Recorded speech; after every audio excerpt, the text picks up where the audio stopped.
বয়স বাড়লে মানুষের খোঁজ বদলে যায়। সে জীবনের থেকে পুরানো সব চাহিদা বদলে ফেলে যে ঠিকানায় একটু মানসিক শান্তি পাওয়া যায় সেই ঠিকানা খোঁজে। রোজ রাতে একটু নিশ্চিন্তির ঘুম খোঁজে। হই হট্টগোলের থেকে অনেক দূরে দুদণ্ড নিরিবিলিতে বসার জায়গা খোঁজে।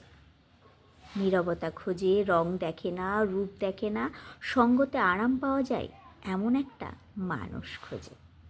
রোজ নতুন নতুন মানুষের বদলে আজীবন পাশে থেকে যাবে এরকম একটা পুরানো মুখ খোঁজে। কার সাথে কতটা পথ হাঁটা উচিত আর কাকে মনে দ্বিধা না রেখে বিদায় জানানো উচিত বা তার জানানো বিদায় মেনে নেওয়া উচিত বুঝতে শেখে এবং নিজেকে বোঝাতে শেখে জীবনে উপস্থিত সমস্ত কিছুই অস্থায়ী। আজ যা আছে কাল তা নাও থাকতে পারে।